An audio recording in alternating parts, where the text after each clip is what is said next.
Quando o dia da paz renascer, quando o sol da esperança brilhar, eu vou cantar. Olá, irmãos e irmãs. É o terceiro domingo do tempo comum. Não sei se vocês estão lembrando ainda a pergunta que os discípulos de João Batista fizeram a Jesus e que comentamos o domingo passado. Vendo Jesus, eles se aproximaram dele e perguntaram: Mestre, onde moras? Era a expressão de um desejo, de um encontro, de se conhecer, de estar junto com o Senhor.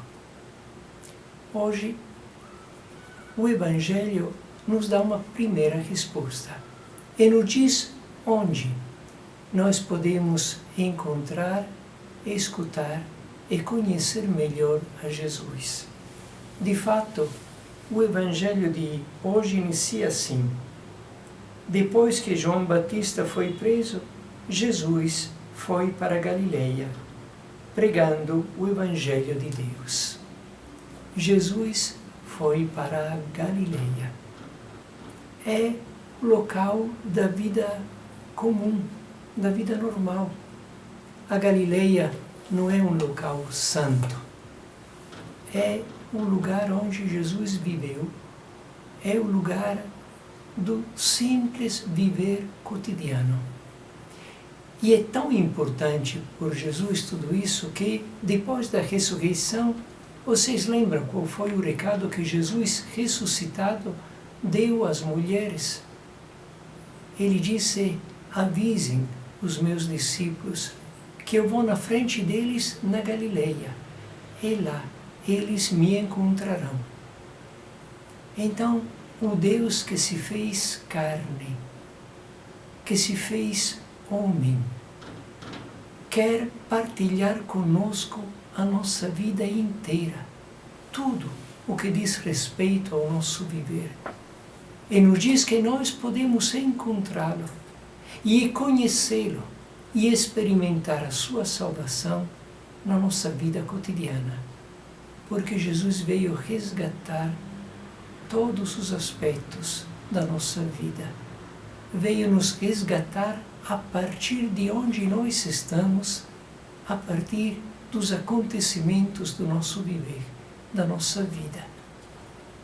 E na Galileia, Jesus anuncia o Evangelho de Jesus, de Deus, dizendo: o tempo já se completou e o reino de Deus está próximo. O tempo já se completou. Vale a pena lembrar que os hebreus estavam esperando um futuro glorioso, um futuro de salvação, que aconteceria pela presença de um Salvador, de um Messias. E todos os profetas anunciaram este futuro cheio de glória, em que Deus iria socorrer o seu povo. Jesus está dizendo: o tempo da espera já se completou. É agora o tempo da salvação. É agora o tempo do encontro com Deus. É agora o tempo feliz da salvação que Deus oferece para o seu povo. É importante tudo isso, porque Jesus está dizendo: pela presença dele junto conosco, todas as promessas de Deus se iniciam a se cumprir. É verdadeiramente um tempo novo, o tempo que Jesus inaugura. O reino de Deus está próximo. Nós não precisamos esperar um tempo lontano. É verdade. A plenitude do reino de Deus, a plenitude da comunhão com Deus, só acontecerá no fim dos tempos. Mas já a partir de agora se realiza a presença de Deus conosco, Já a partir de agora se dá o caminhar do Senhor conosco. Já a partir de hoje a salvação entra e se faz concreta na vida de todos os dias, na vida dos homens. Isso nós temos que entender. Não é para esperar não sei quando. O tempo da renovação da nossa vida, o tempo da transformação do nosso viver, o tempo para iniciar a realizar o reino de Deus, a espalhar as sementes e os sinais do reino de Deus, não é o futuro, é o presente. O reino de Deus está próximo, está ao nosso alcance, porque Jesus se faz presente no meio de nós. Com Jesus, o tempo é o tempo da realização das promessas de Deus. É o tempo da realização do reino de Deus. Aquele reino em que tem a plena reconciliação do homem com Deus, dos homens entre si, dos homens com a natureza. Esta harmonia que tinha sido quebrada por causa do pecado e que agora vai ser de novo reconstruída pela presença de Jesus. Como é difícil pensar que a mentalidade cristã possa continuar a aceitar não o reino de Deus, mas os reinos dos homens, construídos não na harmonia, não na paz, não na justiça, não no diálogo, não na verdade, mas na mentira, na opressão, no engano, na força, na base da escravidão, na base da violência. Como é difícil aceitar que a mentalidade cristã ainda hoje possa não se sentir ofendida por esta realidade. Será que o reino de Deus não está ao nosso alcance? Será que o tempo não se completou? Ainda temos que esperar e aguentar injustiça e guerra, violência e fome, quando Jesus disse: o reino de Deus está próximo, está ao alcance de vocês. Então poderíamos perguntar: o que é que está faltando? Jesus continua: convertei-vos e crede no Evangelho. O que está faltando é a nossa conversão e a nossa fé. Porque se converter não é um sentimento. Conversão é mudar radicalmente a nossa vida. Escolher de não seguir a mentalidade humana, mas de seguir o projeto de Deus. Acreditar no Evangelho. Acreditem no Evangelho. E acreditar no Evangelho significa acreditar em Jesus, porque Ele é o Evangelho de Deus. Ele, com a sua vida humana, onde Ele coloca a verdade e a novidade do pensamento de Deus, do projeto de Deus, das estradas de Deus. Jesus veio nos mostrar na nossa vida cotidiana o que é a salvação. Por isso Ele nos diz: convertei-vos. Não devemos pensar que devemos procurar locais especiais para viver a nossa vida de fé. É agora e é no lugar onde a gente mora. Aí nós temos que acreditar no Evangelho. Sejamos sinceros. Quantas vezes nós temos dúvidas a respeito da palavra de Jesus? Quantas vezes nos aparece difícil demais de botar em prática?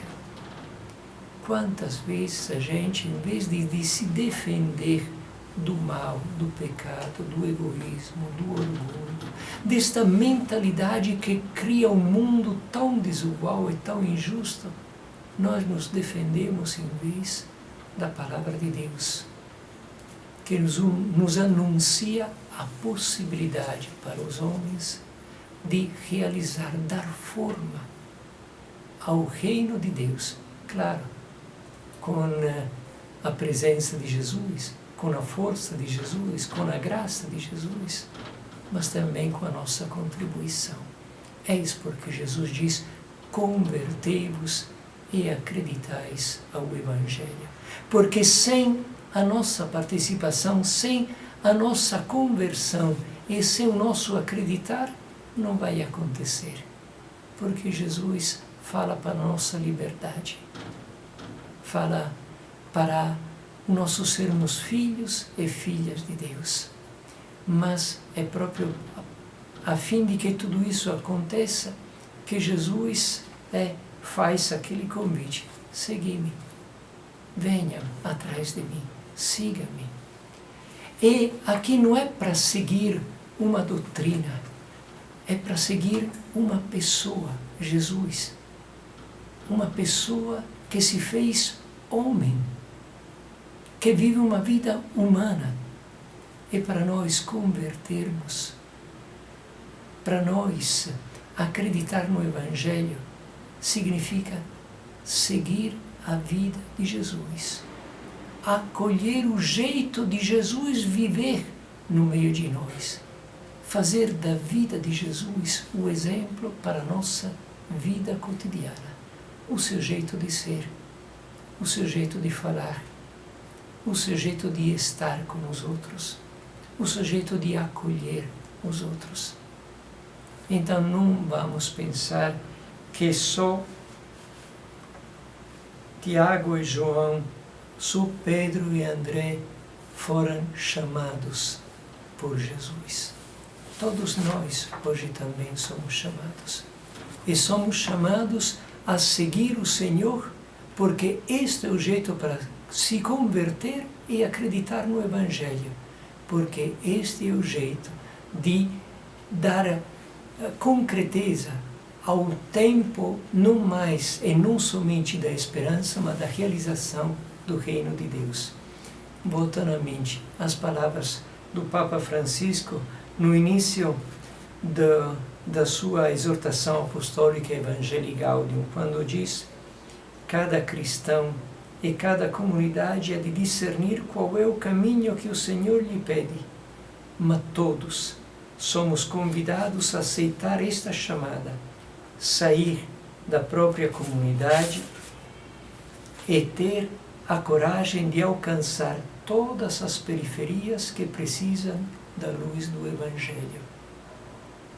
Porque a fé não serve para consolar o íntimo do nosso coração, serve para fazer de todos nós fermentos na massa, para renovar com o Evangelho de Jesus a vida de todos os homens e mulheres, filhos e filhas amados por Deus. Um bom domingo para todos. Quando o dia da paz renascer, quando o sol da esperança brilhar, eu vou cantar. Quando o povo nas ruas sorrir e a roseira de novo florir, eu vou cantar.